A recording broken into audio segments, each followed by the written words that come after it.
All right, ladies and gentlemen, we are live with BMAX Audio Adventure, Episode 2! Canned applause. Cue the canned applause. Do we have that yet? That's good job, guys. We'll take that for now. All right. So what's up to everybody watching on Instagram Live, on Facebook Live? Of course, the podcast is now available on iTunes, BMAX Audio Adventure. Man. Very exciting. And on episode 1, right beside the word pilot, it says Mike Brown. I know, right? Well, it's episode 0.5. Yeah, it says pilot. Yeah, it's 0.5. Yeah. So technically, I guess this is the first.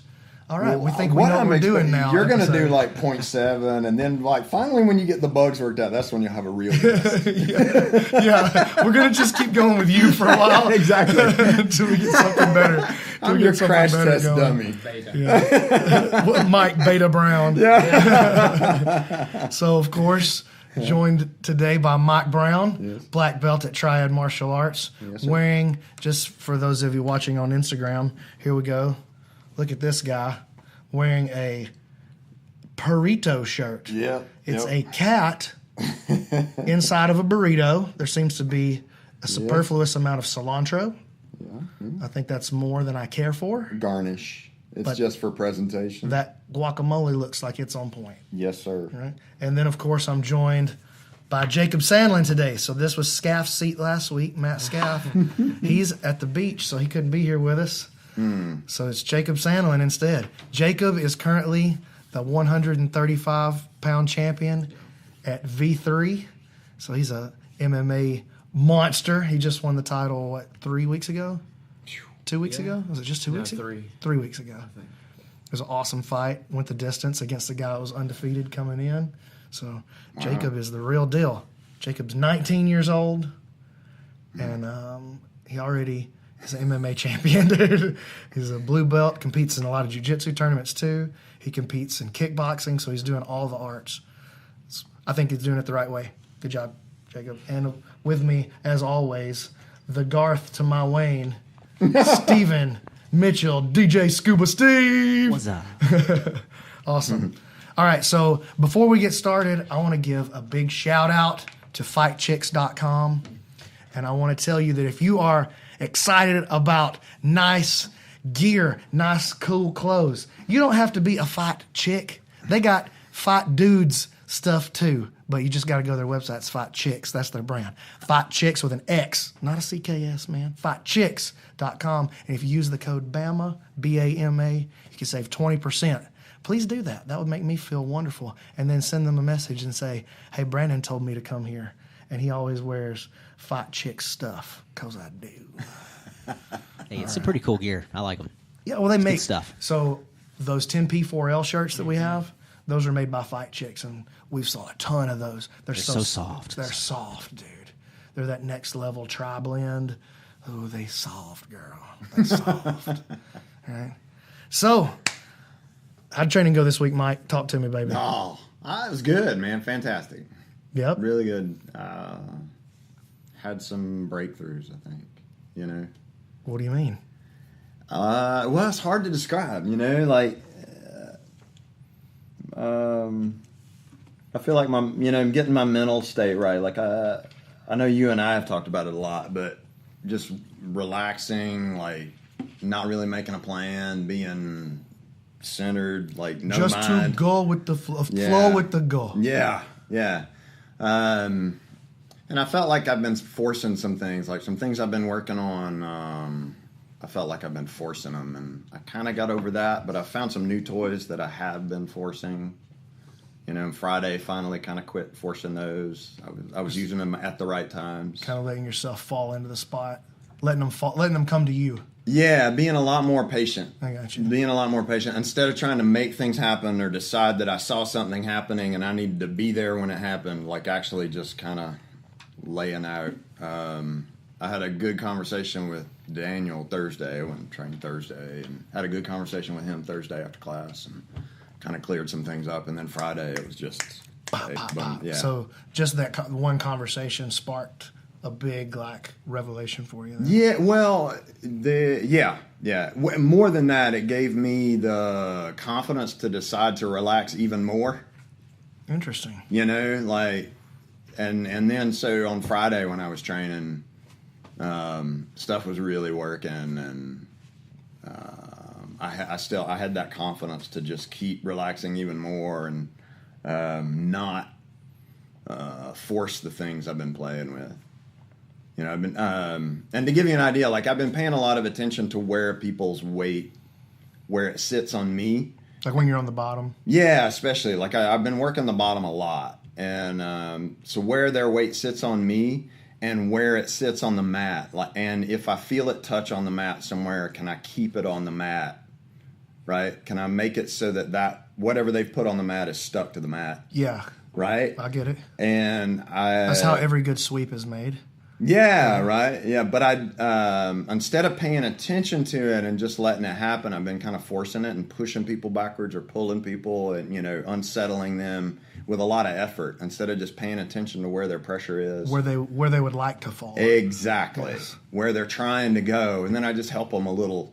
Yep. Yep. Just encourage. So what I say this all the time about that exact idea, or I think in describing it, it sounds like the same exact idea. Mm-hmm. It's like, you ever see the Halloween movies, like Mike Myers' Halloween? You know? Yeah. No matter how fast you run, he can walk. And he'll beat you there. That's it. I want to, no matter what you're doing, no matter how hard you want to get away, no matter how hard you fight, no matter where you're going, makes no difference to me. When you open the door and turn the corner, I'll be standing there with a knife. Right? That's it. Yeah. That's what I like to do with my jiu-jitsu. Just really let you dictate. You want to run up the stairs? Cool, I'm already up the stairs. You want to run down the stairs? Cool, I'm down the stairs. Yeah, right, I'm down there in the too. Backyard? Cool. Been here for an hour. Yeah. You know what I mean? And I'm going to stab you. Right.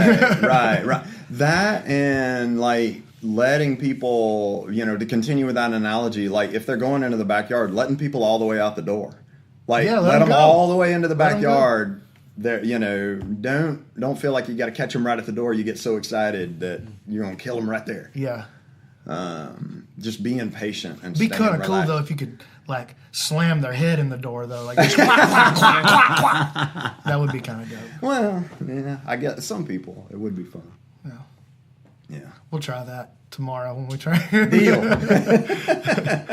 All right, Jacob. Yeah. So I want to hear. So I haven't even heard results and stuff yet. So I want to hear what happened with the tournament this weekend. Oh yeah, it's that bad. Yeah, it's that bad. Y'all went and entered a expert division, right? Yeah. So you jumped in there as blue belts. You tried to jump in there with some brown belts, some purple belts. Yeah, we did. How'd that go? Yeah, collectively we went 0-9. Oh, good job, guys! Thanks. Way to rep. Yeah. We look good in the rash guards, though. Wait, you wore the school's name and went 0-9? You're fired. No. Yeah, they're on Facebook. We thought about taking them down. No, don't take them down. No, you should never. No. Dude, those, man, that's important. I think let people see the warts and all. Well, we're happy with our performance. Yeah. Not with the losses, but Chuck didn't tap.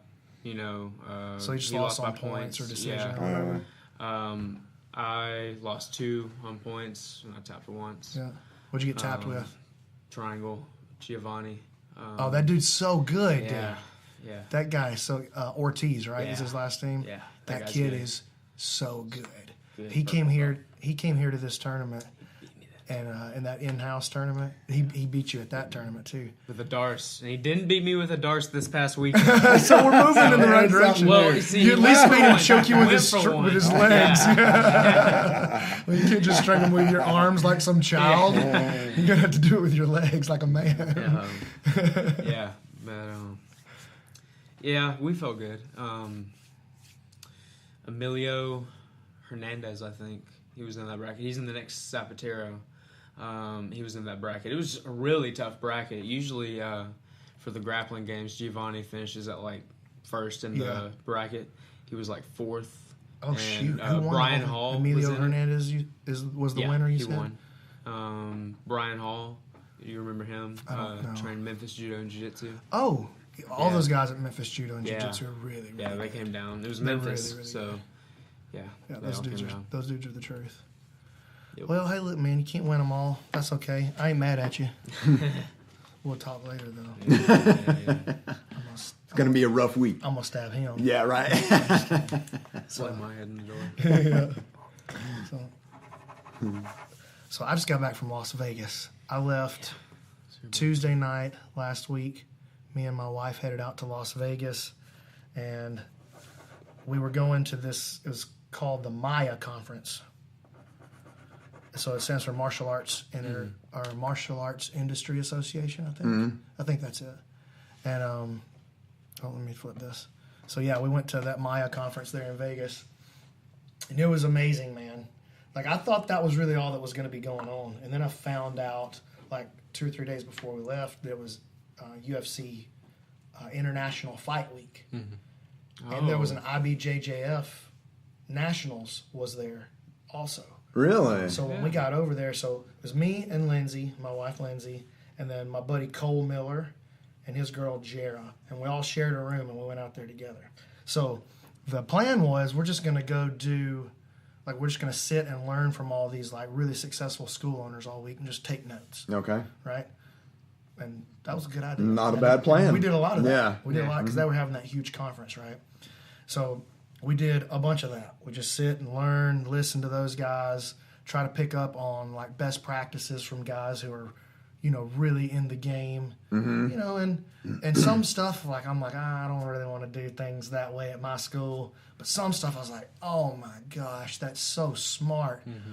And just kind of leaves me sitting there going, I've got to be the worst businessman in the whole world.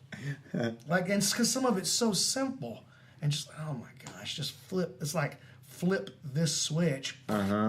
And make way more money so you don't have to eat ramen noodles every night. Oh, yeah, I didn't know I just had to flip a switch. I didn't even know there was a switch. Right. You know, like Yeah. some stuff like that simple. So we got there and we're doing all of that. And on the first day that we got there, we flew out from Nashville at like 5:30 that morning. So we show up in Vegas at 9:18 is when we landed. We stayed at the MGM Grand MGM Grand where the Grand Garden Arena is, which was really cool. And that's where all the fight week stuff was too. What do you know? That's where all the IBJJF discount codes for the hotel were. What do you know? So the whole place is just full of martial artists. Yeah, right. All flavors. I'm talking Cauliflower ear everywhere. everywhere you look, it's like a sea of cauliflower. Yeah, ears, right. Just wide. Yeah. Right? And man, there were, I'm talking about, we had Krav Maga masters in the house. We had like XMA, flippy bow staff guys, Taekwondo. There was a ninjutsu school there. And then they had the big expo where like Century Martial Arts is the parent company of this thing. That's who puts Oh it wow. on. Okay. You know, so it's a huge event. Yeah. And but Cole, he's really close friends with one of the high ups at Century, and so they have like, you know, you buy your ticket to this thing and you bring, like, so you're a school owner, so you buy a ticket and then you pay for tickets for all your staff to come, and it ends up being something probably like $100 a piece for everybody to come to this thing. But then they have like a next tier where we're gonna have some special seminars if you pay a little more. So you're ready for a little higher level of learning, and you go to this one. And then they got what they call the Maya Elite, and that's like $500 a ticket. And Cole got us 4 of them. He didn't pay for it. You know, like they wanted him to be there, and he's like, okay, well then I'm bringing Brandon. He's like, no problem. Okay, and we're bringing our girls, no problem. Right? And so we got to learn and kind of at the feet of some guys who are really, Like on the ball. really smart, and really yeah. experienced with this stuff. We learned some wow. really, really, really good stuff. Cool. I think we'll be seeing like benefits in I feel like our school, we have a pretty decent sized school, you know, running over 150 members, somewhere between 150 and 200. That's pretty good. And it's all adults. Yeah, Like, yeah. Nobody can get people in an adult jiu-jitsu. Right, yeah. Adult no-gi? Yeah. Who gets people in adult no-gi? We do. Yeah. We don't have any kids, really. We got 25 kids in our program. It's a great program. We just never have like really pushed it or anything. We don't have anybody in our striking program. It's very small. We just never pushed it. Fitness kickboxing, never really pushed it.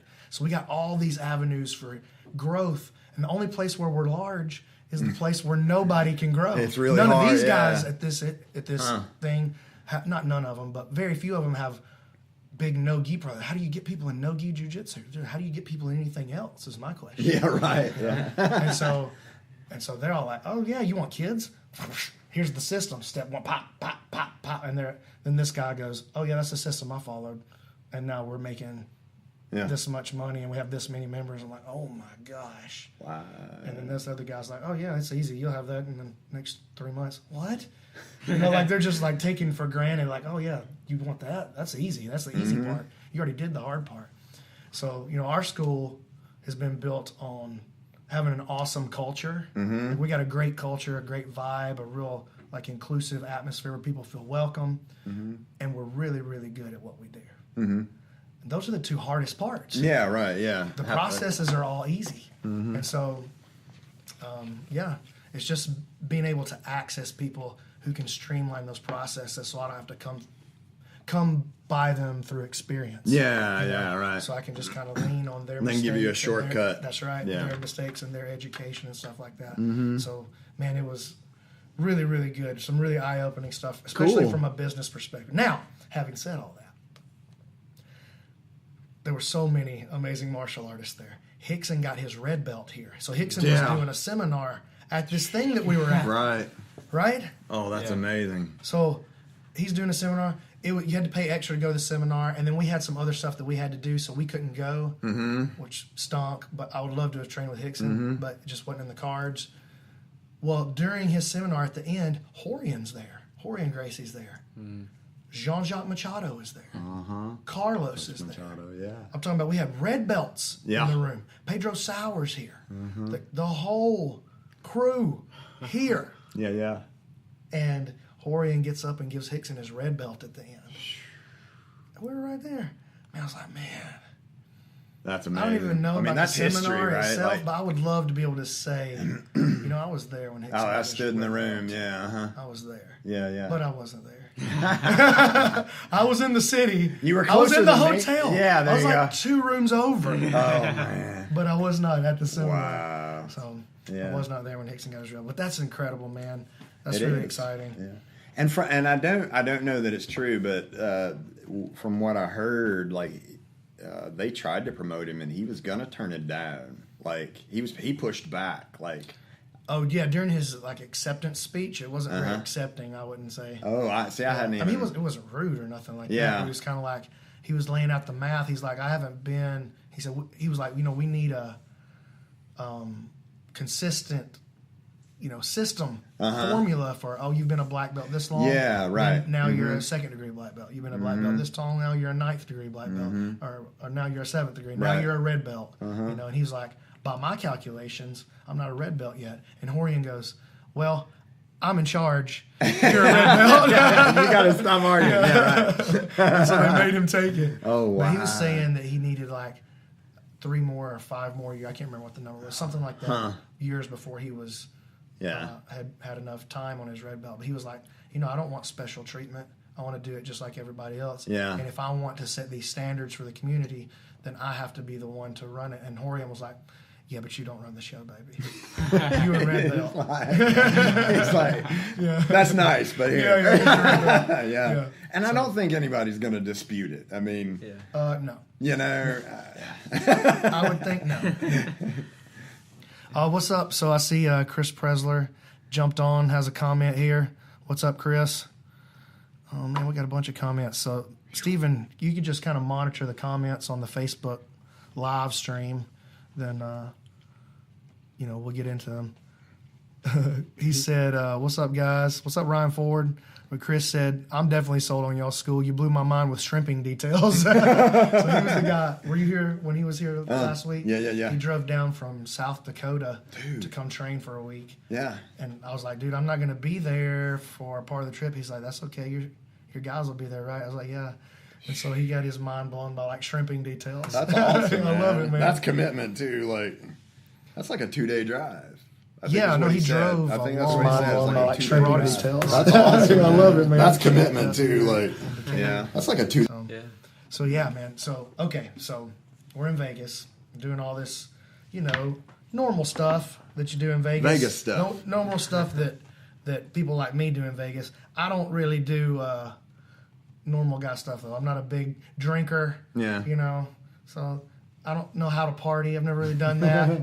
So I would mess it up somehow. I'd be the only guy in the world that can mess that up. But I would figure it out. Right. So, just hanging out, going to nice restaurants and not super nice, but like Alabama nice. Right.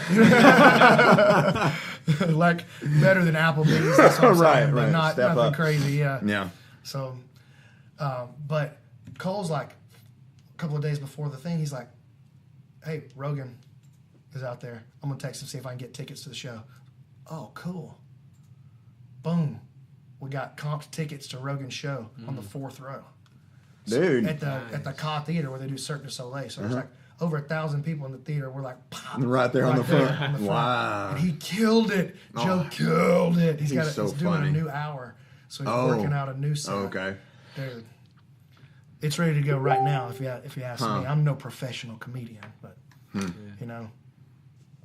yeah, he killed it, man. It was awesome. And He's so funny, man. then he was like, "Hey, yo, got us tickets to the fights for Friday night. We got tickets to the fights for Friday night, which is because one of his teammates was in the Ultimate Fighter finale, Diego Lima. Oh, okay. And so he ended up losing though to Jesse Taylor, which was an amazing fight. That was the co-main event. Okay. So Jesse Taylor. So it happened like Lima. They were doing well. Jesse Taylor had gotten to his back a couple of times though, but Lima escaped. He kind of did that no hand rear naked choke escape on one of them to get out. Like that. But it was the idea. But Okay. he got out with All it. right. Right? And then they get back to the feet, and he cracked Jesse Taylor with a hard, I believe it was a straight right. yeah, Whack! I saw And he that. dropped him. And then he jumped on him. He goes to the back on Taylor, but he missed the hook. So he kind of jumped the back like he was looking for a reverse triangle or an arm lock. Instead of the hooks. Okay. All right. Yeah. And he kind of got shook off the top. Oh, so he was too high. As he gets shaken off the top, Taylor, who, as far as I know, is still 90% unconscious, takes his back, sets both hooks, controls like a black belt, and finishes the choke. I'm talking about like a dramatic ending to a movie. Yeah. Yeah, like it was amazing, man. Wow. So the fights before that, honestly, were kind of lackluster. I mean, we were sitting with Forrest Griffin, so that was okay. But Yeah. all right, he was sitting with Cole, and I was Oh, sitting and near you were- Forrest you were Griffin, in the and I area. shook his hand. Yeah. Okay. That's all what right. actually Right. happened. Yeah. It's like, hey, I'm Brandon. Hi, I'm Forrest. So Cole. Yeah. That was what actually happened. Right? But so that was the co-main. So it's kind of lackluster before that. Co-main was great, and then the main event was Justin. I can't say his last name. KG, Gaethje.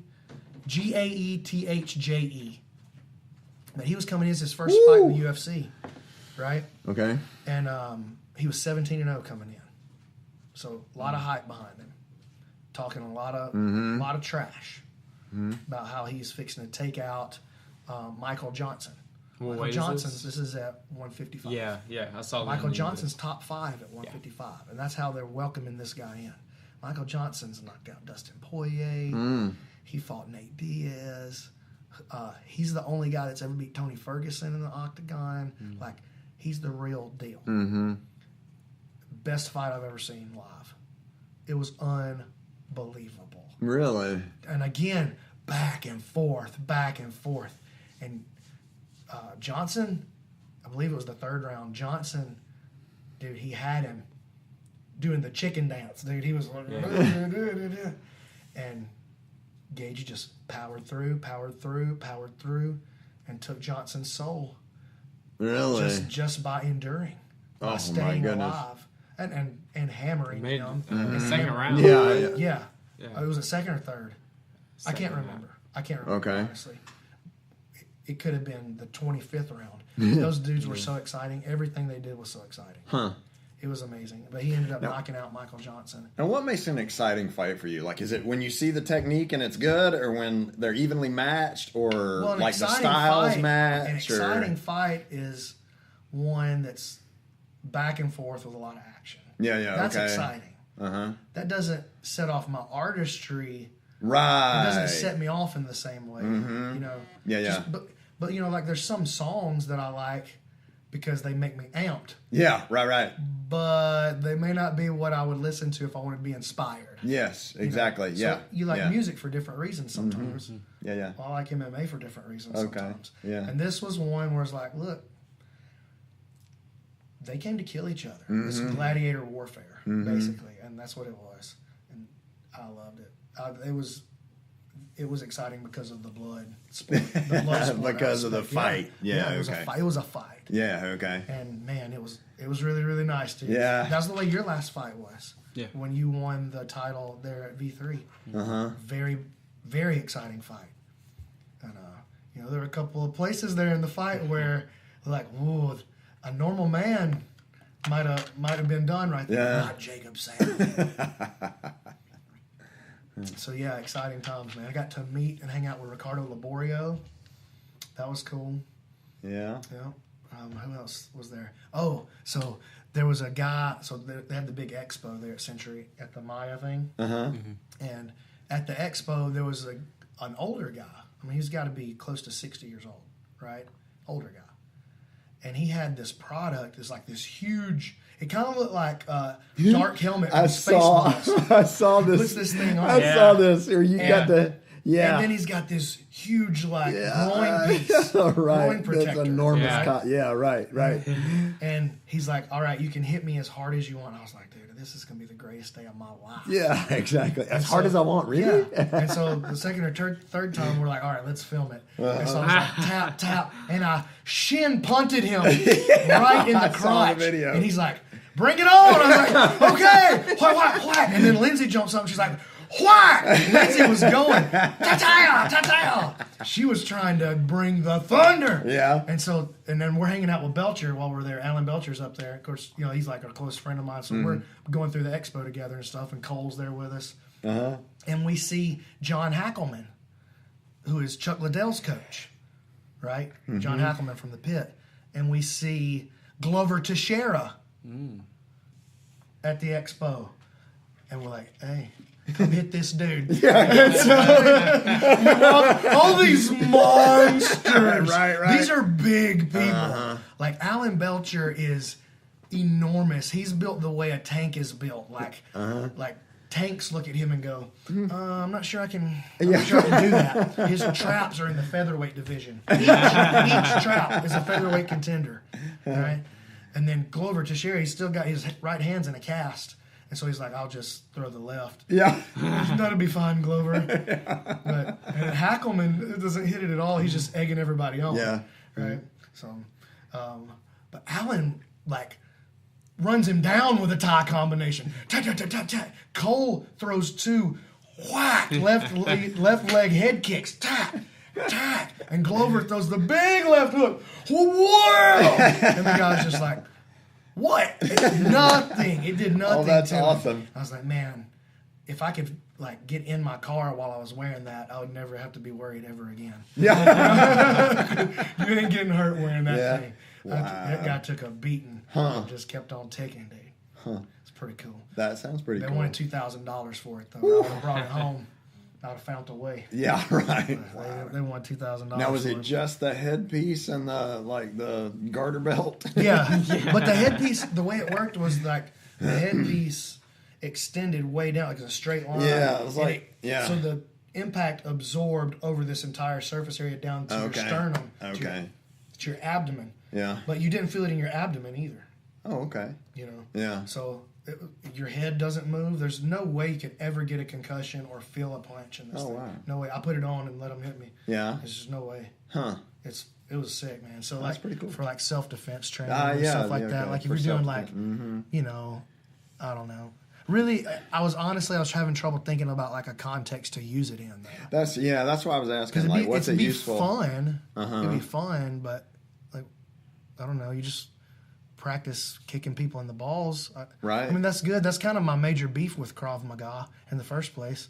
Like, if you can't practice it, you can't be good at it. Yeah. You know, I say not all Krav Maga, but like the whole eye gouging, groin ripping out thing. Like, if you never gouged an eye out before? Yeah. No? Then how do you know that you can gouge an eye out? Right. Now, having said that, there were some heads at this thing where you could gouge their eyes out. Gouging the eyes out with your thumbs. Okay. So that was pretty cool. Yeah.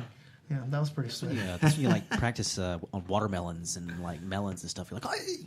Yeah, that sounds good. I'm some kung fu if training. we'll incorporate that into the training, then I can get behind that. But like the whole come for 2 weeks, get certified, And now you can gouge and some now eyes. you can gouge some eyeballs out. Like, well, maybe slow your roll just a bit, player. You know, I don't get behind that too much. Yeah. But I think there's some good Krav Maga for sure. You know, it's Yeah. kind of like Taekwondo schools.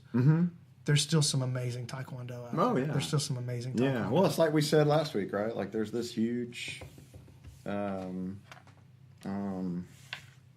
jeez. Gap. There's a chasm. There's a right. chasm. I mean, there's a huge range. That's the word I was looking for. There's a huge range of quality, right? You can have crappy schools and great schools in all the styles. I had a teacher once. He said it's always the martial artist, not the martial art, that matters. It's just the person. Where are they going to take it? Yeah, I think I agree Like with that capoeira guy that's just amazing. You don't mess with that guy. I agree with spin that. kick all your the head way, off. dude. I agree with that all the way. All the way. Like you read through Musashi's book, through the Book of Five Rings, and he dictates like specific tactics. Like, okay, listen, the true way is this: the long sword and the short sword. It's not two long swords. It's not one really long sword. It's not one short sword. The true way is the long sword and the short sword. But I'm betting that if he had never picked up a short sword, he would have figured out the way with two long swords. You know what I'm saying? Oh, yeah. Is this- Yeah. What you're saying, it's the martial artist, not the martial art. I think that's 100% true. So that's what made Bruce Lee so special, in my opinion. Like, he was all about finding the truth. Yes. He wasn't Yeah. content to stay back and just learn what he had learned. I was like, no, I want to find out and explore these other ideas. And mix things in, yeah, right. And because what if everything I've been told is not true? Yeah. And I guess we all kind of go through that. Like in our regular life, as young men especially, most of us, or some of us wait until they're old like me. You know, what if everything, Right. But, Yeah. as martial artists, I guess maybe you don't come to it until you're, an adolescent in your martial arts career or an old man in your martial arts career. Sure, you have to yeah. have a certain amount of experience to be able to start accessing wisdom in the first place. Well, and part of it's just developing the tools so that you can even make the judgment, right? Yeah, that's like a we great were point, too. talking, like people that walk into a martial arts school really don't have the tools to decide whether it's a good school or not. A lot of them don't. Almost no one. Yeah. I mean, I could not have made that judgment as Right. a new martial arts student on Yeah. what was good and what was not good. I would have had no idea. Yeah. So I just got really lucky to land in a good spot. Yeah, exactly. Yeah, I got really lucky. So Jake, I don't know if you knew this or not, but Jacob and I, we got our first black belts at the same place. Like, we're both black belts under Jamie Webster and Tung Soo Do. Oh wow, I didn't know that. We got our. Not only did we get our from the same place, we got them together when he was 15. or Oh when my 14. goodness. Yeah, it was 14. 14. Wow. So me, Lindsay, and Jacob all got our black belts together on the same night. I did not know Went through that. the same black belt testing and Yeah. everything. So pretty Wow. cool. And now he's over here, like pursuing MMA. It's like steering a little different direction with his martial arts. Yeah. It's pretty cool. Yeah. You still train over there some? You ever go over there too much? No. Not really, not much. No. Jamie's a really slick martial artist, man. He's like a high level at a bunch of things. Yeah. Not just at kicking or forms. Like, he's great at kicks. He's great at forms. Maybe not world champion at everything, but man, he can lead you to like which part of the martial arts excites you. He can walk you to that and encourage you to find. He can get you cool. started down whatever path. Yeah. Like, you're interested in grappling? No, Here, let me yeah. start you down the grappling path. And then he'll tell you, look, if that's what you want to do, you need to start pursuing that with some other This is resources. as far as I can take you. Yeah, and It's time. he's pretty honest about it. You know, That's good. Like, oh, you're interested in boxing? Look, here's some information I got in boxing. Come on, I'll show you what I know. Yeah. All right, now you need some new resources. Oh, forms. He's as good of a resource as you'll find. There's nowhere else you need to go. You know, he's a resource. He's the resource on forms, especially He's got like a traditional library, style but, forms. Yeah. It's all up there for Yeah, he's an insane resource for that. But yeah, Jamie's a sick martial artist. Real lucky to have landed there. So, Jacob, what have you got going on? Like, when's the next fight for you? It's in September. Yep, Talk September to us. 2nd. Tell us about everything. September 2nd. I don't know how many weeks that is now, but yeah, it'll be my first title defense with V3 bantamweight. You know who you got yet? Yep, Blake Snow, Blake Snow. Tell us about him. former featherweight champion for V3. So he was the 145 champ. He's Yes. coming down. He's 8-3. Okay. Not sure about age. Somewhere out of Arkansas. He's a grappler, grappling base. I wonder if he's out of West Side, where Holy Delgado is. Not sure. No, it's Gracie Baja. Okay. Yeah, I know it's Gracie Baja. So, you know, I've found most of his fights on YouTube, you know, just doing the research, you know, got a good look for him. That's what I'm preparing for, you know. I know what I need to prepare for now. That's what I got to go do. Yep. Awesome. So, What do you think, like, for yourself? You know, so you're young, man. Like, you're having success early on, which is awesome.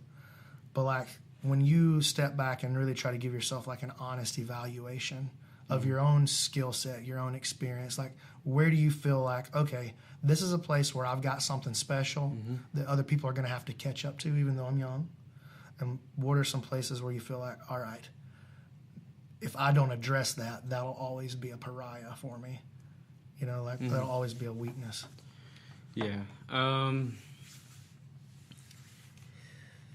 Start with strength. Start with a strength. Yeah, so my strength, I've always felt safe on the ground, you know, Yeah. even when it comes to, you know, just sparring, you don't get hurt on the ground very often, you know. Even in a fight, you know, rubber guard, especially something like that, I can control. I feel if I can get to my guard, I can at least stay safe. Yeah. And that clarity, that peaceful confidence, Yeah, Pyongyang, yeah. Pyongyang. Yeah, that's what I feel is my strength. I know at the very least there's a surviving point. And from there, I can attack. So, and I have that in a few different places. Submission defense is one of those. Yeah, dude, you're super hard to tap, especially at that weight. I can't imagine being a 135 pounder trying to do it with you. Yeah. So, yeah, just Yeah, Steven's laughing like, It's yeah, tough well, I going, can. y'all. It's hard to tap. So yeah.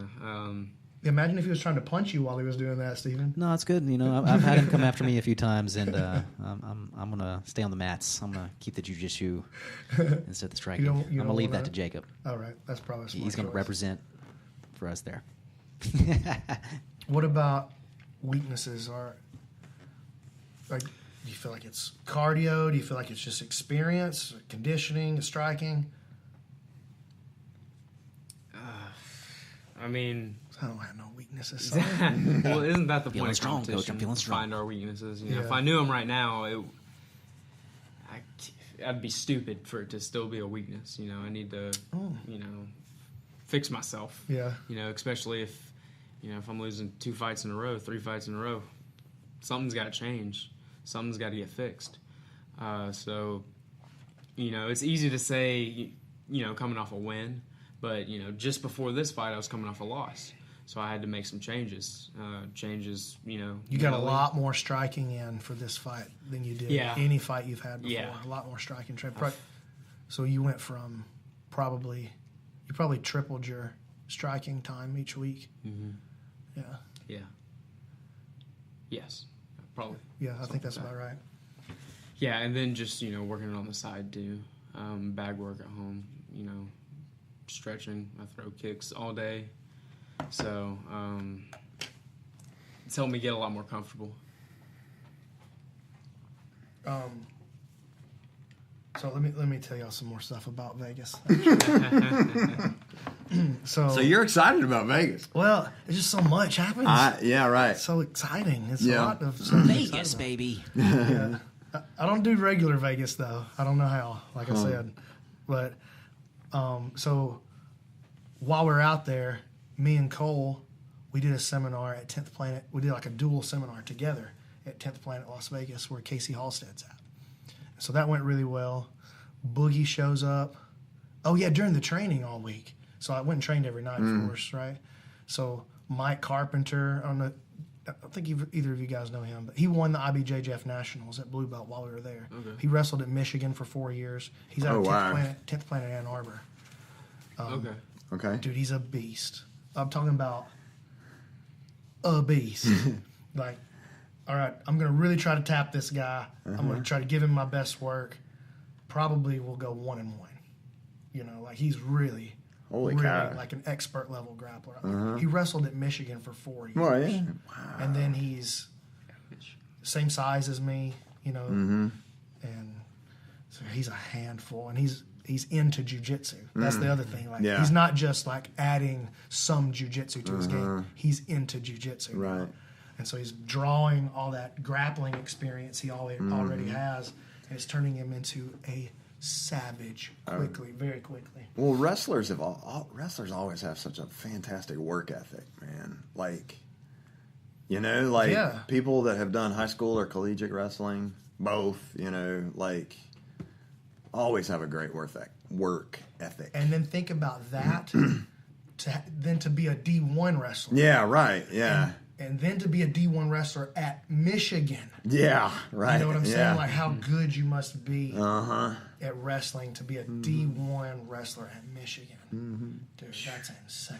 That is insane. And it shows when he grabs a hold of you, dude. Really? Yeah, he's the real deal. He's the real Awesome. deal. He's going to be, he's one to watch for sure. Oh, cool. Like, Okay. You know, I think real highly of Jacob Scaff. I put him in a category with those kind of guys. Like, look, of course, you know, Scaff has a higher skill set in jiu-jitsu at this point. But I feel the same way about like potential with Mike as I do about Jacob Scaff. You know, some of the other guys we got around here and some people over there at your place too.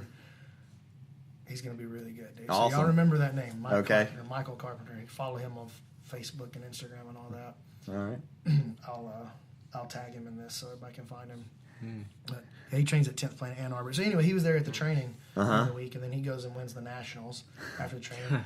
Boogie is there. Boogie Martinez, my very close friend. He came to the seminar. He came out for the fights on Friday to support Jesse Taylor, who ended up winning the Ultimate Fighter thing. They were very close friends, and so he was there to support him. And then he was at the seminar, and we spent like an hour after the seminar, all of us just trading techniques after everybody else is gone. see. You know? That's the best part. That's the best part, man. Yeah. When you're like workshopping and yeah, there's a black belt from England that fights in the UFC was there.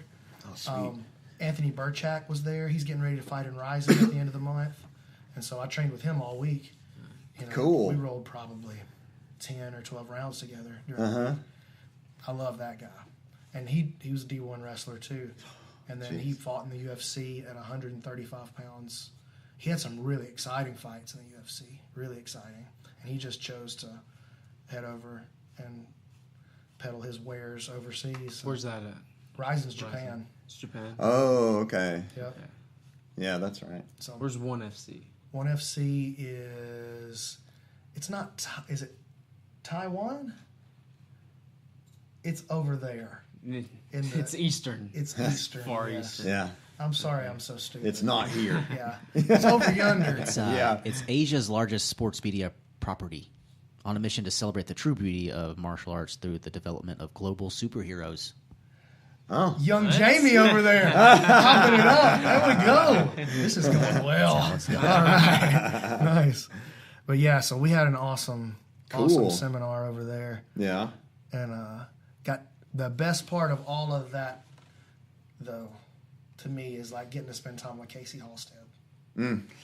He is one of my favorite people in the whole world, and he's so smart. He's like the best coach you will ever come Oh, across. really? Yes. Oh, cool. So, he's got,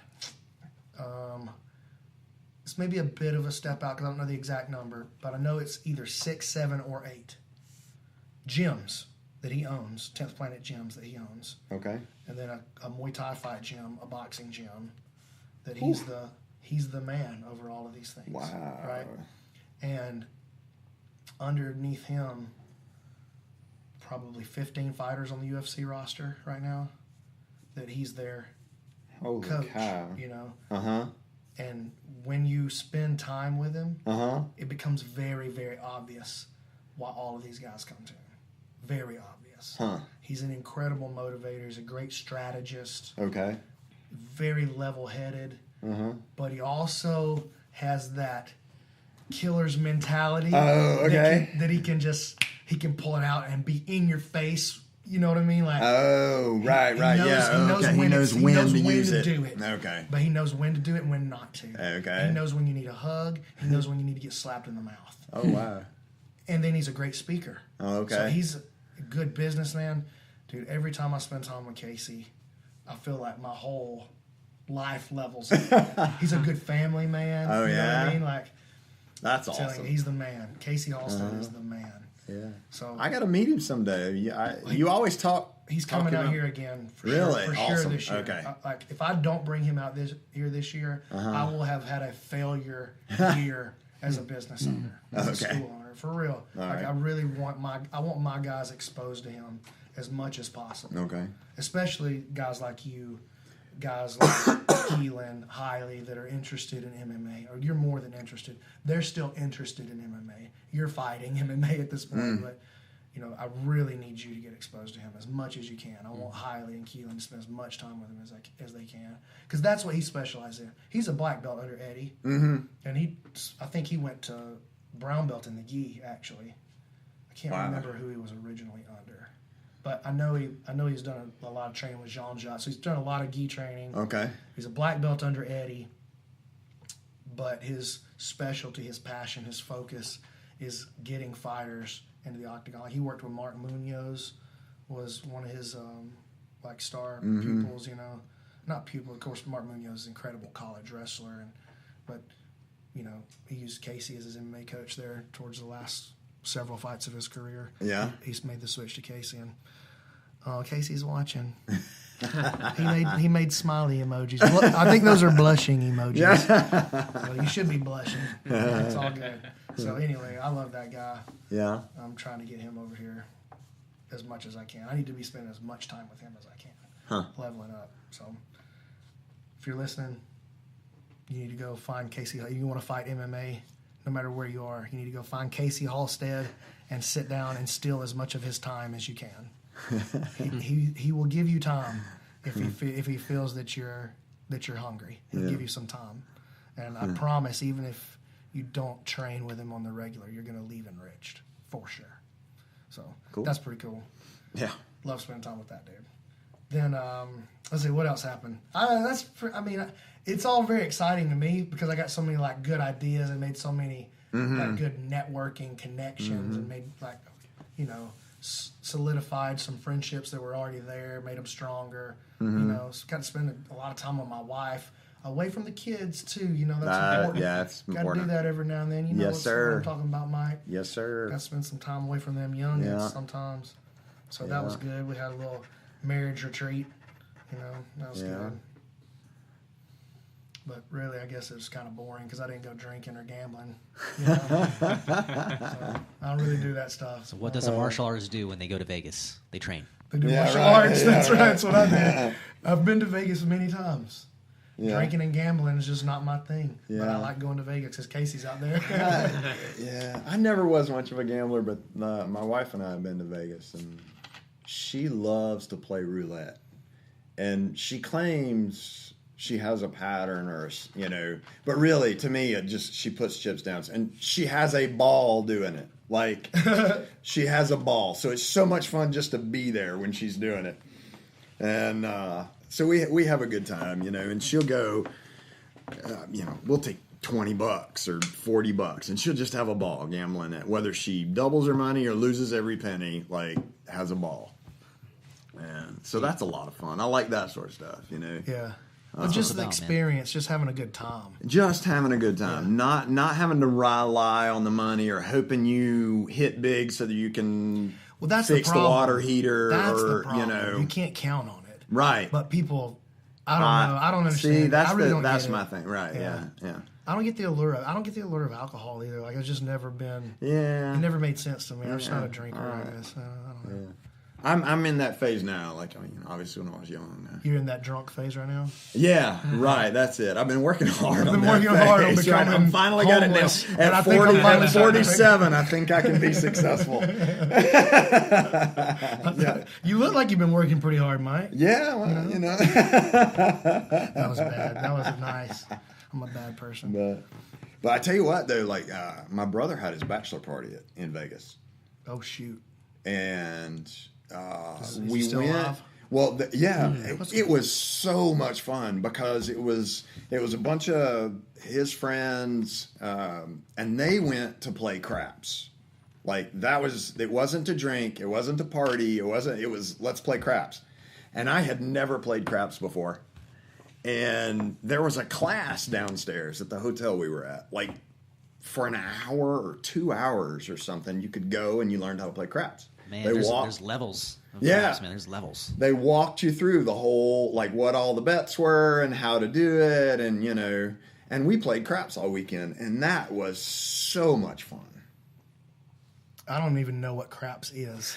Rolling the dice, right? Rolling the dice. Yeah, like, you know, and at the basic, like, you know, that's the whole, like, roll a 7 or roll an 11, roll a 2, you know, those sorts of things, and you get your point. But there are so many. You stand there. It's the table, like, you know, it's usually a big round table, right? Well, not a round table, but like an oval table. And if you look at the table and you don't know what you're doing, it's so easy to get lost. Like, you don't even know where to put your chips, you know? And so to go through a class and learn how to play, and then to stand there and do it and play and get more comfortable with it, and that was so much fun. Like, I never was a gambler, and still I wouldn't say I'm a gambler, but craps was fun. Did you learn when to hold them and when to fold them?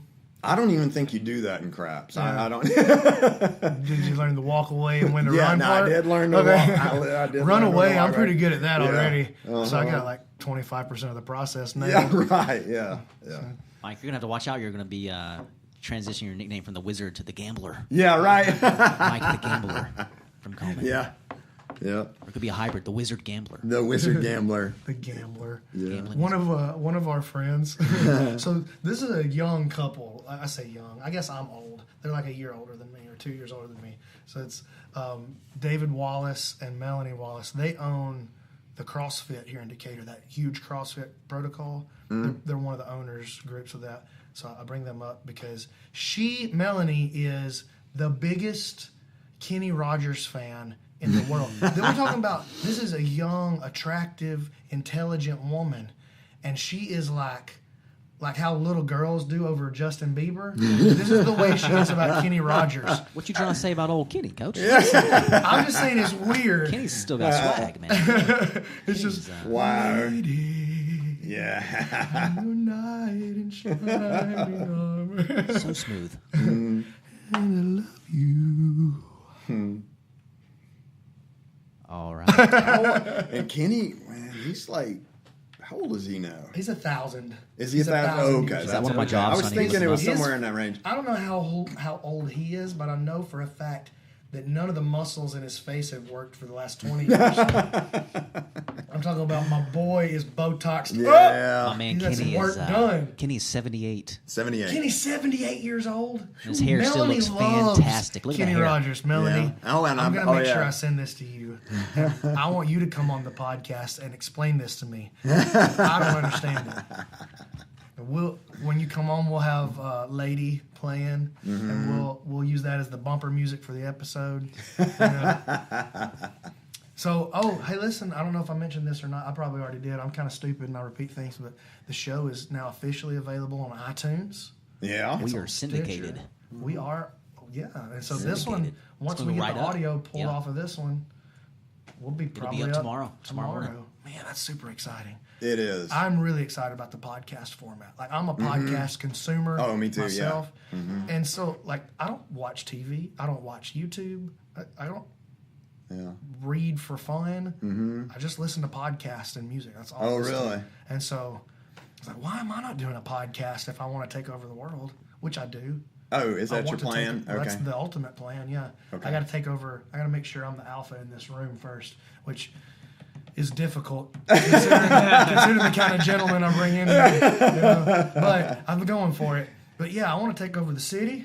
Okay. You know, I want to be the Godfather. Like the mayor? You want to do that path? No. Or like... I want to be the dude that the mayor has to go to get things done. Oh, okay. The guy with the money. The guy. I want to Okay. be the Godfather. Okay, got it. The senators come to Don Corleone on the day of his daughter's wedding. Don B. May. Yeah, that's me. That's what I want. That's what I want this place to be. I want to be the Godfather. All right. Right. Bruce Wilson on Facebook, he says, look up the Kenny Rogers Dairy Challenge. I just did. Yeah. And it looks interesting. And Kenny there with some kind of milk drinking contest or something. I don't know. It was on Jackass, the show. Oh. Wait, it was really Kenny Rogers, though, that did it? Yeah, it looked like it. Oh, man. All right. Well, we can't show that. I don't have no idea how. Not yet, but that sounds pretty cool. I could run the audio through, but you never No, know if what you you're working if you with. play audio through and it goes up, we'll get pulled. Get in Yeah, you trouble. might get... Yep, Yeah, we'll right. get Talk about it. All right. Yep. We just have to talk about it. We'll watch it and we'll be prepared to talk about it next time, Bruce. Mike, I want you to tell me about Gentle Art in the Park, what the stuff y'all been doing. Man, I'm glad you brought that up. Like, so we actually, this afternoon was the second Gentle Art in the Park. It's modeled after an event that they have in Atlanta called Park and Roll. Yes, I've been to that. Yeah. So after Kakuto this year, Daniel did a seminar at Park and Roll, and some of the other tribe guys were there and just loved the format and loved the vibe, right? And so one of our guys, his name's Chris Kramer, just took it and ran with it and has set this thing up. We had our second one today. It's in Brom Spring Park from 3 to 5. Doing them every other week. So the next one is in 2 weeks, the 23rd. It's got a Facebook page or a website? Yeah, the Gentle Art in the Park. Can you link that up in the show notes, Stephen? For sure. For sure. Yeah. Just don't forget that. And so far it's been awesome, man. Like, we've just gotten together. We roll for 2 hours. And all the schools in the city are invited. You know, obviously you guys are invited. I've invited people from Florence. Like, anybody Who that all wants to showing come. up so far? How many are you getting? The first one, I don't know the true total of how many we had the first one. I know Chris told me we had 41 waivers, like 41 new waivers. So that's pretty good. Pretty good head count, right? I know I didn't sign a waiver, so all right. So I it's know there 42 was then. at least 42, right? I don't know if anyone else did, and I don't know those things, but it was a great head count. We had the mats were full, and How many square feet of mat space is it? I don't even know. Somewhere between a lot and a whole lot. Okay, so a lot. Yeah, okay, pretty gotcha. good. We've taken they lay out tarps and puzzle mats under a big old shade tree or set of shade trees. There's a place to change. The first one I actually like. Here's Chris. He said 40 plus on the first event, and 30 something today with 10 new waivers. And Chris Roth said, "Yes, it's awesome. It's so much fun." Yeah. Oh, it was a blast, man. Like in the first one, we had 6 people come out that had never done jiu-jitsu before. No way. Yeah. Oh, that's amazing. They just they jumped out and got They on the came mat? out. Well, I did choke a fool or what? I sat. I showed them some stuff for 30, 45 minutes. I wouldn't have showed him nothing. I'd be like, "Yeah, here I'm going to show you how to tap." Yeah, right. True B-Max style. These old black belts been over here tapping me this whole time. It's y'all. That's right. It's y'all's thing. So that was the first one, and then today there were some new people today. Showed them some stuff, got them out on the mats, rolled with them a little bit. It's a lot of fun to train with new people, and We should get Gentle Art in the Park to sponsor the podcast. I going know after the guy to talk to. Chris, right? Yeah, Chris. Kramer. Yeah, I know that Chris, listen, Chris. Can you see me, Chris? Chris, look behind, on the Facebook Live feed. See this wall behind me right here? You get me a little, like, poster or something. Sweet. Make it pretty. Oh, it's a beauty. Make Dude, it, no, he's make already the got poster. a Lego. Well, I mean, the make logo. the poster Lego. or the painting. Oh, maybe a he's got- hand-drawn donkey in a Gentle Art in the Park rash guard. Something like that. Put it on the wall behind me right here. And you can. He said, "I'm officially sending $0 your way." I didn't even ask for no money. I want a painting of a He just donkey and wants a a rash logo. guard, man. I can't even get that. The logo's great, man. He's already, like, he has run with it. It's amazing. Like, we met with the city. He had a logo done, like, boom, boom, boom, boom, boom. He's a go-getter. What He kind of work is. does he do normally? Software. He's a go. He gets to go after. get Oh, it yeah, he's done. awesome, man. He's awesome. So we just got this package in at the gym here. I want to give a shout out to Dick over at 10th Planet HQ. So he sent. So those of you that are on Facebook can see this. Oh, I'm yeah. going to try to describe it well for the audio podcast. But Dick handmade these journals. So in the 10th Planet system, we're supposed to have it so that all the schools all over the globe, which there's over 70 10th Planet schools across the globe now, which is incredible. But we're all supposed to do the same warm-up each night. Like, we're supposed to be synced. So if you walk into the 10th Planet School in Decatur on a Wednesday, or the 10th Planet School in Boulder, Colorado, where Drew's at, or in Rochester with Herzog, or you go to Portland with Orchard, or you're in Melbourne, Australia with Barca, it doesn't matter which school you walk into, you should be doing the same warm-up, the same flows, right? Yeah. And so what Dick did is he does like handmade stationery and stuff like that. And he handmade these like really nice journals with the daily warm up in them. And they have like a place where you can take notes in them and stuff. He handmade these and sent like a whole box of them over here to the gym. So I think Yeah. there's like 20 or 25 of them. Oh, that's cool. I haven't even counted them yet, but That's cool. so I just wanted to give him a shout out. I don't even know if he does this as a business or not. Uh-huh. If he does, You should, Dick. yeah. You should. They're sweet, right? They are Yeah. Very really, nice, man. really Good work. Oh Solid. yeah, There's a that- lot of- like I there was was a lot looking of at care. it. Yo, absolutely. Like, Like, and there's something craftsmanship about a last week. good notebook opposed to like I know a it, dude. crap notebook. You know what I mean? I know. Well, it feels. Yes. And they smell good. Oh, now see when they smell good. B-Man, let's hear the smell of it on the mic. You want to hear the smell?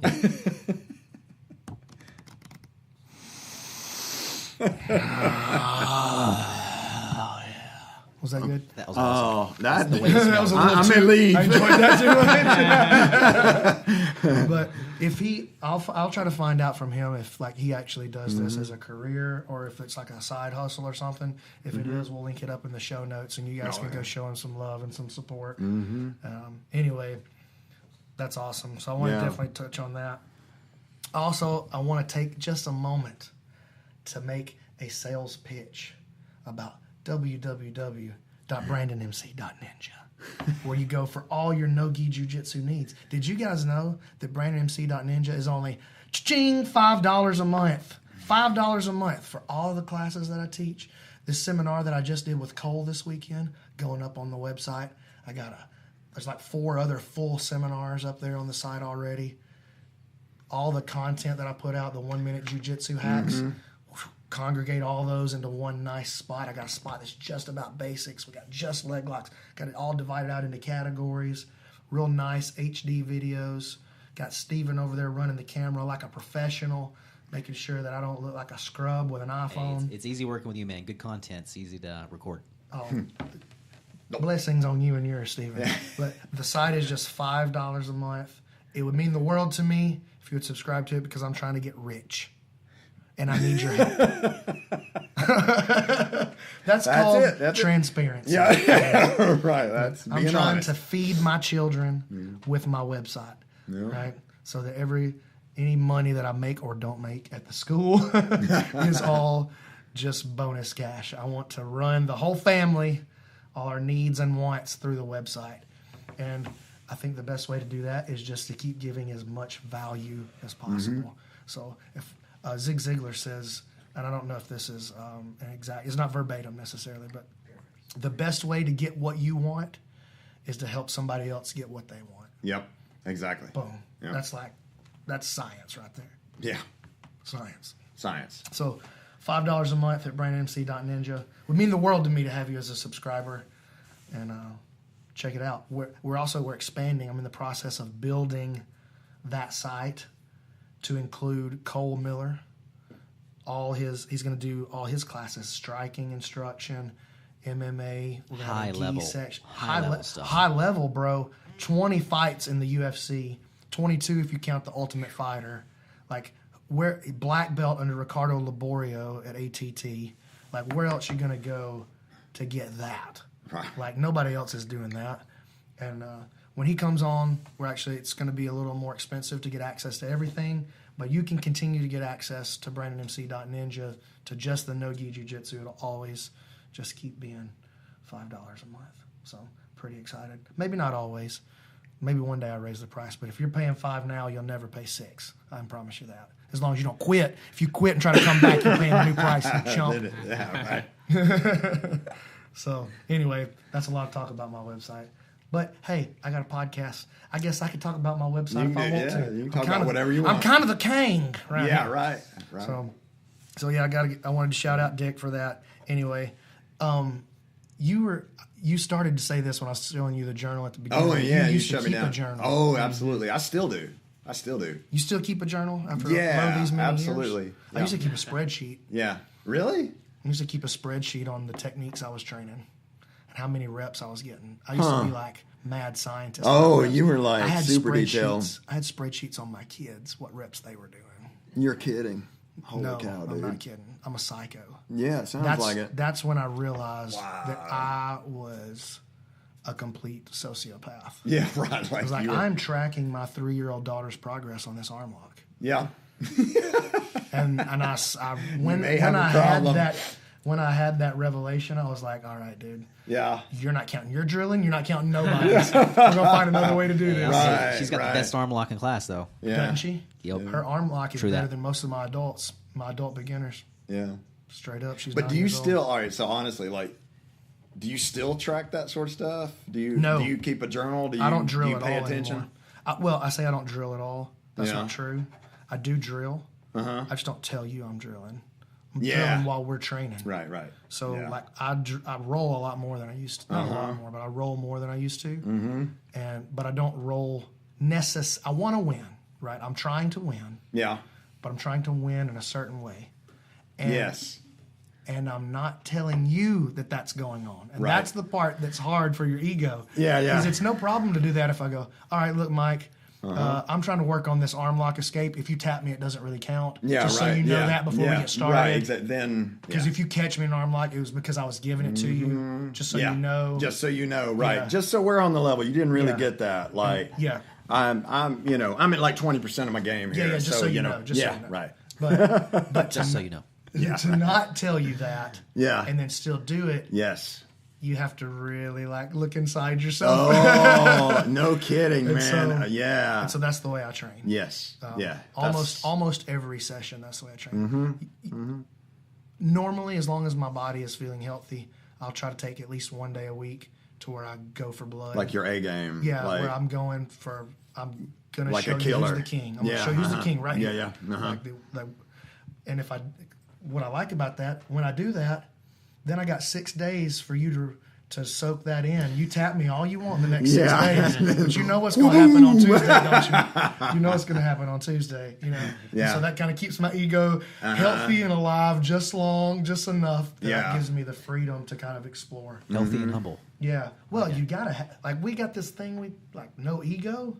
Yeah. It doesn't really make sense. It's not healthy. Yeah, healthy You need ego. you need ego. You need a. But you gotta. Here's what Eddie always said: is that you have to have neon belly on your ego, not the other way around. That's a good way. If your yeah, ego yeah. has you in neon belly, Yeah. you're never That's a gonna good get way good. to put it. Yeah, yeah, So- yeah. but you need you the gotta ego. own. You have to own your ego. Like it's part of you, and you That's drive right. it. Yeah. You have it Yeah. under control. Yes, I have yes. the knee on the belly, and if I want to let you up, I will. Mm-hmm. And if I want you to stay right here, that's where you're going to stay. Mm-hmm. And if I need to smack you in the mouth, I'll do that. Yeah. Right. But we Yeah. need you. We need you here. Stay alive. Somebody bring the ego a drink. He's thirsty. Yeah. Yeah. We've Right. been starving that. Yeah. But I do like the more I take my ego out when I train, the better my training sessions are. Yeah. Like, can be a lot more relaxed, work on the stuff I need to work on. I just have a lot more productive session. Do you think that's what everybody needs in their training, though? I don't know the answer to that. Like, I'm still figuring it out for myself, so I have to be really careful about like absolutes, because I'm still figuring it out for myself. Yeah, you know, like the best way for me to train, and that's I know the training journal kind of kicked this conversation off. That's why the journal was awesome for me. Like at first, I just wrote down the techniques I was learning, like because they were coming at me so fast, like I couldn't remember all the details. Yeah, so I'd make really good notes about the techniques, and then I'd pay attention to the matches. Like, well, what mistake did I make that got me caught, and what's the technique that would fix that? Early on, right, when jiu-jitsu was 1-to-1. Yeah, exactly. When it was that 1-to-1 of, well, he did this, so I need this technique. And then it got to be, like, part of it was just practice, right? Like, as I did that, I learned, I got better and better at paying attention to matches. And it got to be where I didn't need the notebook as much anymore to track every match. I just kind of had that skill in my head, nice. And then it got to be like I was keeping track of my finishes. Like a couple of years ago, I talked to Johnny Lee Smith, my original jiu-jitsu instructor, and I asked him, like, I was a brown belt, and I asked him, like, what's it take? What do I need to be looking at, like, for this next part of my game? And he was like, keep track of every finish, and if you start to notice patterns, like if you're using the same finish over and over, like, or getting it the same way, you're always getting to the same position, then you need to, like, you got to change it.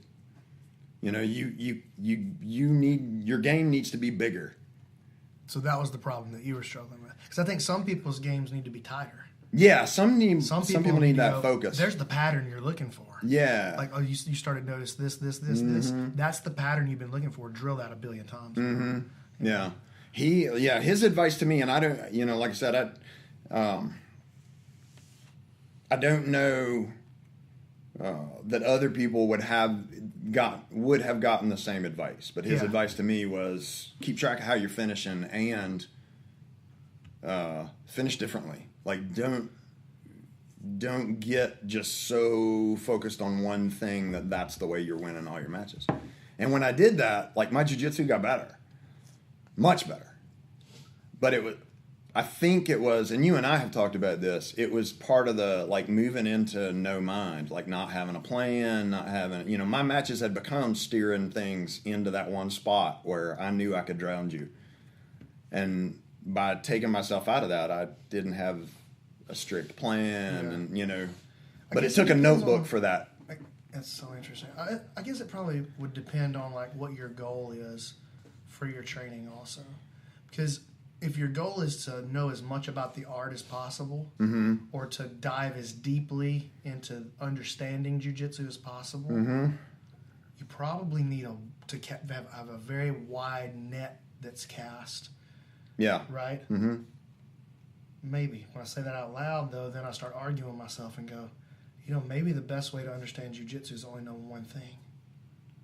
Well, I think, and this, I think, though, that it becomes like, one imagine thing. if you never did anything except a bridge and roll. Yeah. For the next year. Yeah. Like, that would probably improve everything about your jiu-jitsu. Now it would.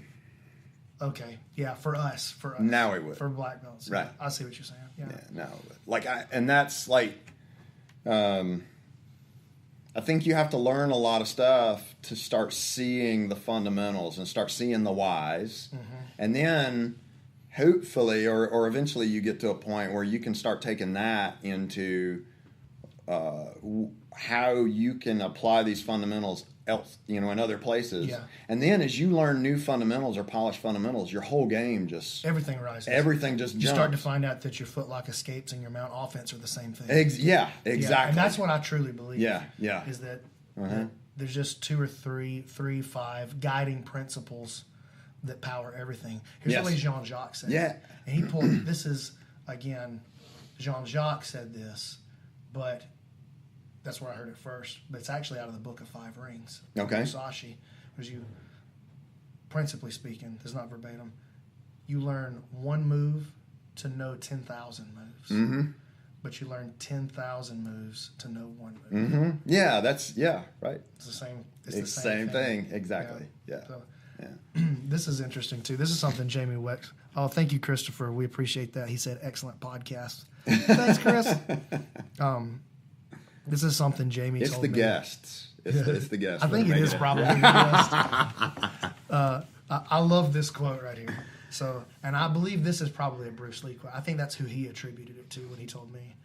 He said, when I was a beginner, I thought a front kick was just a front kick, and a side kick's just a side kick, and a roundhouse kick's just a roundhouse kick. Mm-hmm.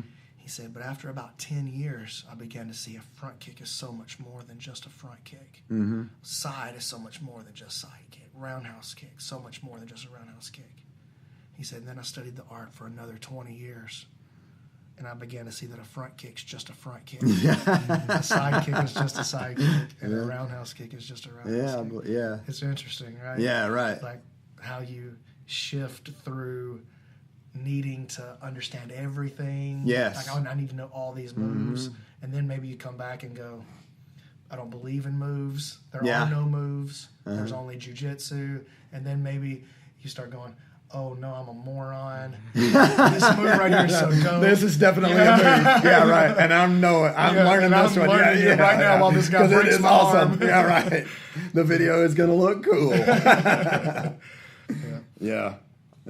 And I tell, the example I use, when I'm teaching a lot is, armbar. You learn armbar, and at first it's, depending on where you're learning it, it's a bunch of steps, right? You do this, and you do that, and then you do this, and then you do that. And then eventually you learn, well, I'm doing this step because, and I'm doing this step because, and I'm doing this step because.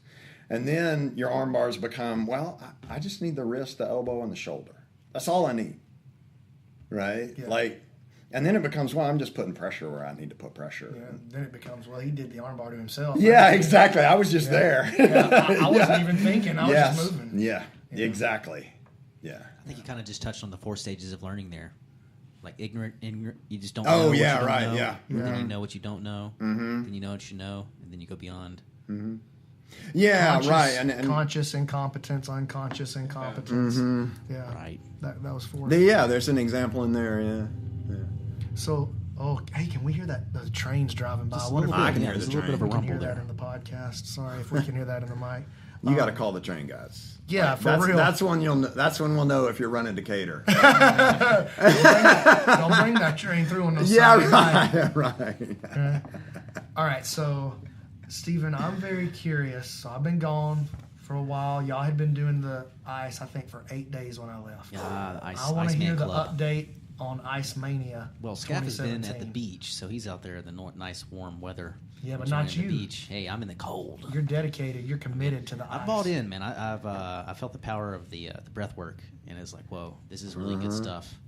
Yeah, it's a deep rabbit hole, and it's really all about the breath. And I thought, Wim Hof talks about the cold being your teacher, but that's the truth. It teaches you a lot, but the cold is kind of like a pressure system, kind of like jiu-jitsu is.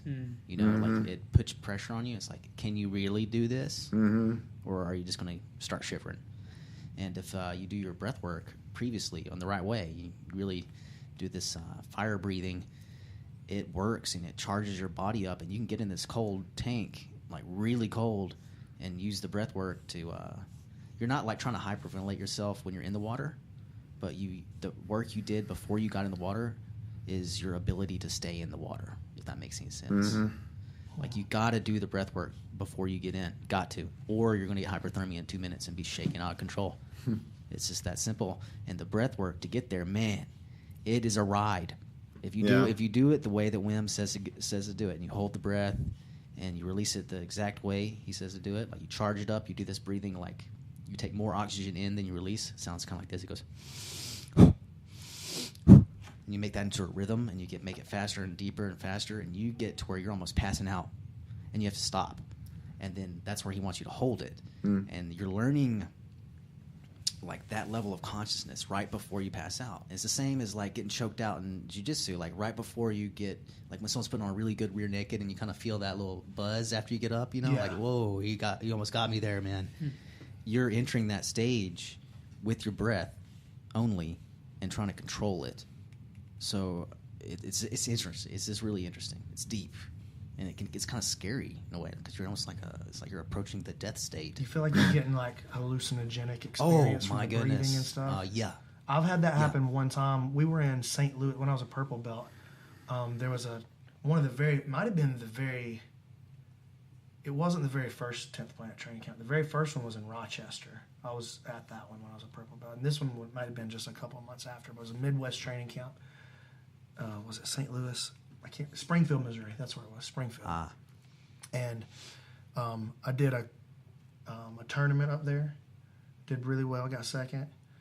And then Denny Prokopos was teaching a seminar on yoga, Nice. on Kundalini yoga. He's got some deets. And cool. So he did this thing, and when he was teaching it, we didn't do a lot of stretching and posing. Posing and strength and structure work. All we did was breathe and stretch. That's the good stuff. That's the stuff that I'm most. I understand there's a tremendous value in the poses and all that, and the But strength you're noticing and core something work. that's common. But honestly, that doesn't excite me. It just doesn't get me excited. I feel like, look, I'm doing my strength work many hours every day when I'm doing jiu-jitsu. I'm getting my exercise there.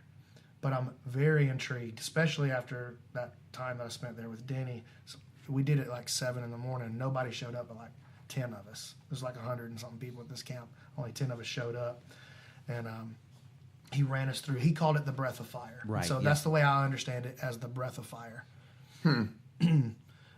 Bruce Wilson says third speaker needs a mic. Bruce, we have a mic on. When you hear the audio podcast, it'll sound Yeah, just Bruce, right you got to later. sign up for the audio iTunes and Stitcher, man. Yeah, we got to get you subscribing on iTunes Player. So anyway, Denny runs us through this breath of fire. And I had never done anything like that before. Yeah, that first time can be pretty powerful. It's like, what? And I can do that with my breath. I didn't have a strong psychedelic experience, I wouldn't say. But I definitely started to feel like I was...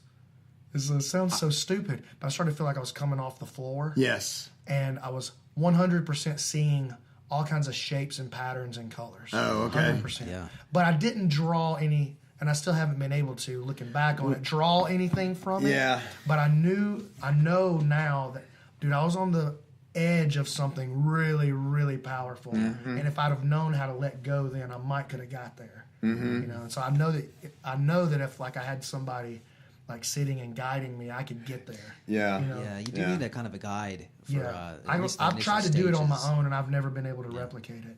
Huh.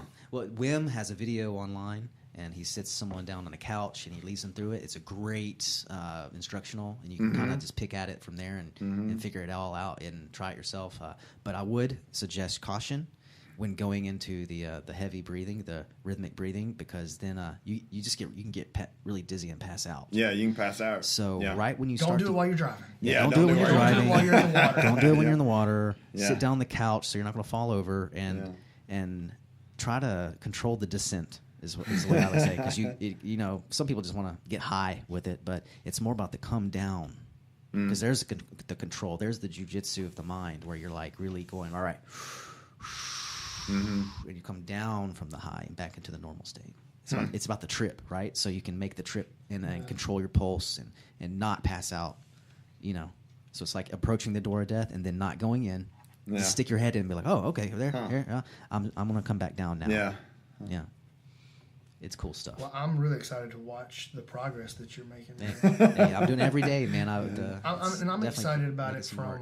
from a performance standpoint. Yeah. Performance, healing. Like, what is this going to do to y'all's body? Yeah, right. You know, Yeah. So I would like to hear your insights into that so far. For sure. The body, you get like a shock, and it feels like you're alive when you exit the water. It's when you get out of the water that really starts to, like, you feel how cold you are. You don't know, like, when you're in the water, you're just breathing, you're trying to be centered.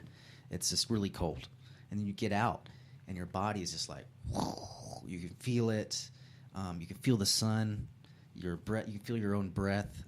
It's a very special experience coming out of the water, and I think that's when a lot of the positive body effects are, you know, kind of stemming from, is that really like, man, it feels good to be alive and warm and breathing, and that accesses the mindset you need to heal.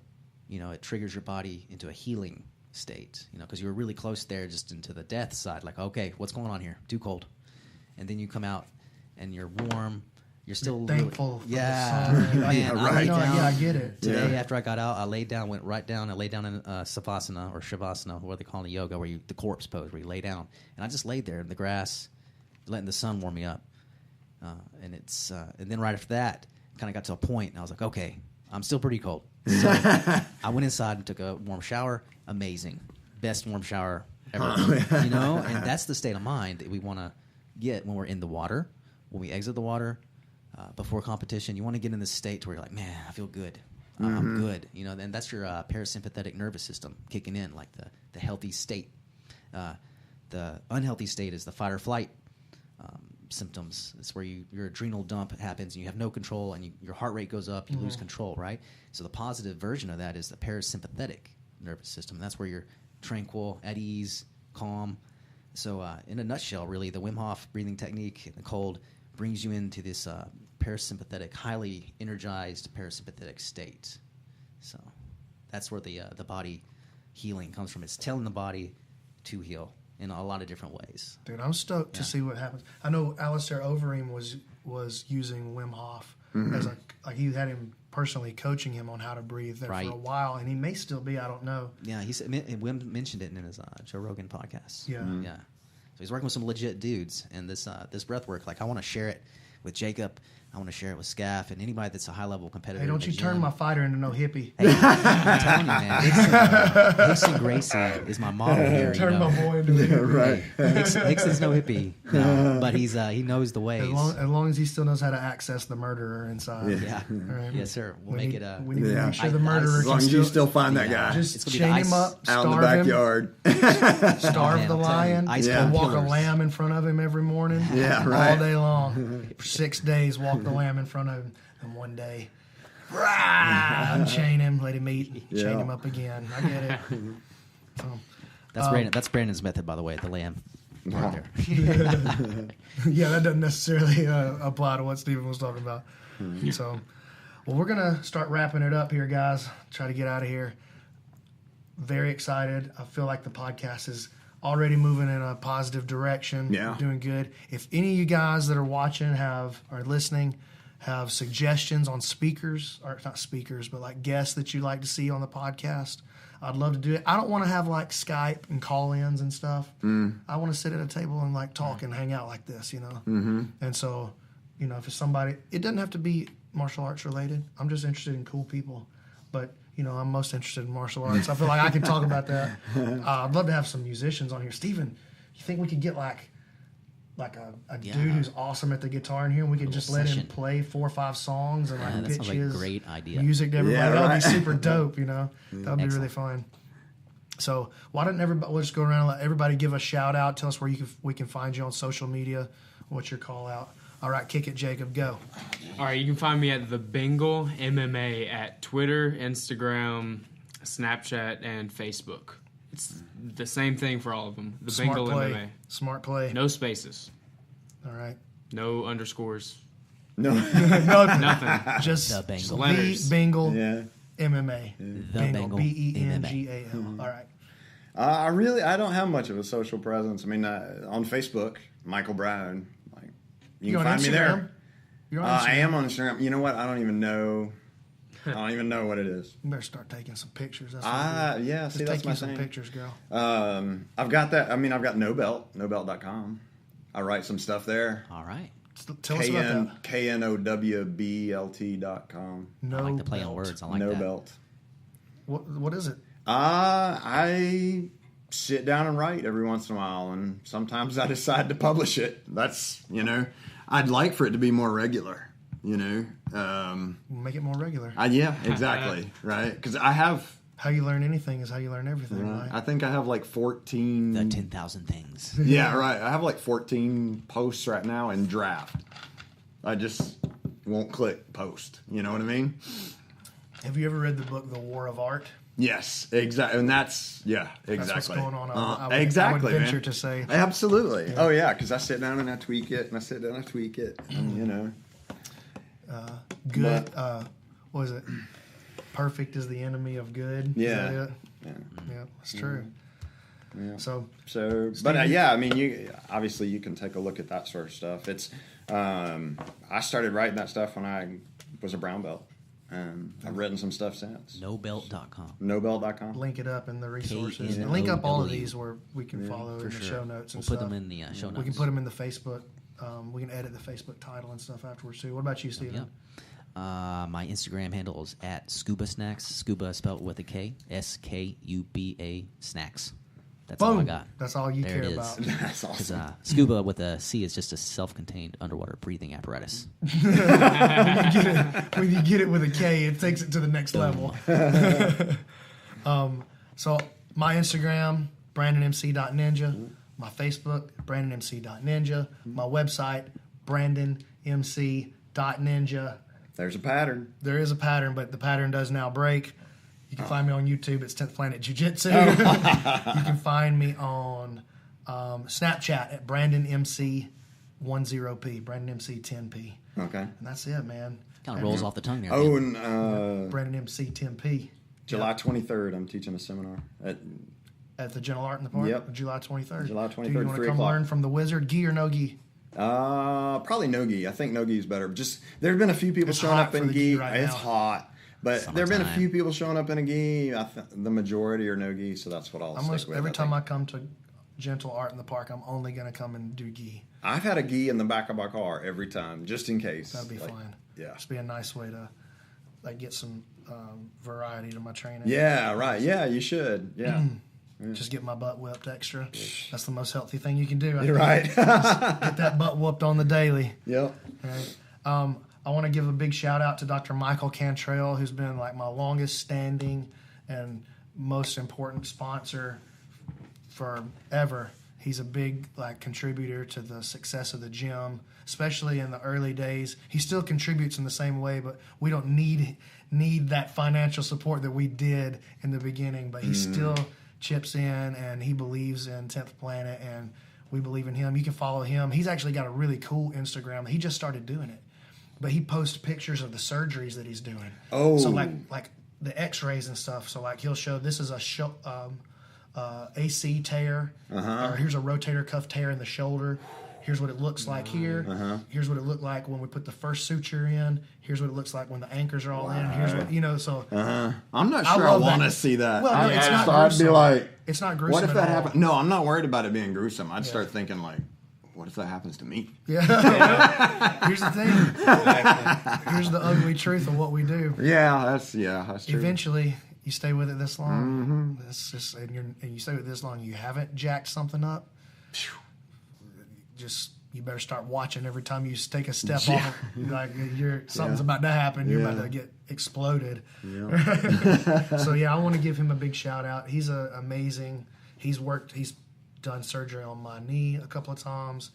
I went to him and he recommended a great surgeon for my neck. Dr. Larry Parker is the guy who fixed my neck, to the point where I went from I think I may be done with jiu-jitsu to having the most successful year of competition that I ever had after the surgery.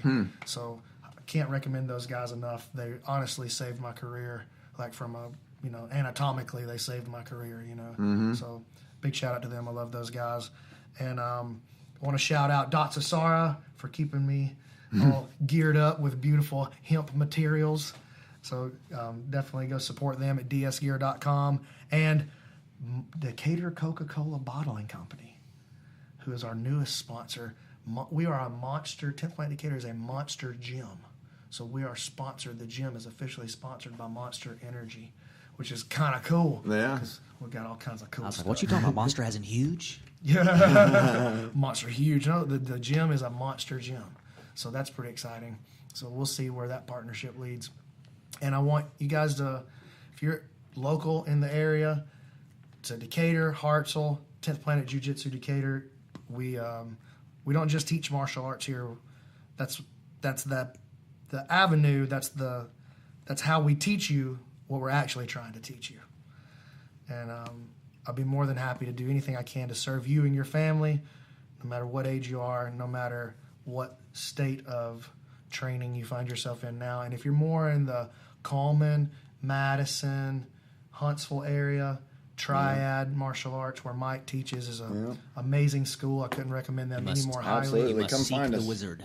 Yeah. Seek the wizard. I really love Mike. It's really special and important to me how we've been able to like have our gyms start to have like a beneficial relationship with each other. Instead of, I think especially the jiu-jitsu community, there's too much us versus them. It's too tribal. It is. Right, yeah. And I get that. I get tribes. We need tribes. You need some of it. But we should be able to compete against each other in a healthy and mutually beneficial way. Yes. And that's what I think we've been able to set up, across from each other. And it's been really beneficial to me for sure. Oh, absolutely. I know you Yeah, feel man. the same I've way. told you before, like, my jiu-jitsu has certainly benefited from training with you. Same and- here. Yeah. Same here, man. So, all right. That's it for BMAX Audio Adventure number 2. I love you guys. Please subscribe on iTunes. It's episode number 1. Oh, it is episode This is number number 1. 1. Is this going to be Number one? I'm just going to No. call it Or is it 2. like 0.8? I'm calling it We 2. could just do 0.8. We could do You're 0.8. still and sticking then with do beta 1. numbers? Yeah. All right, it probably is episode 1. I have to go back and we made it. and change it. All right. You're right. I'm a bomb. All right, we're out.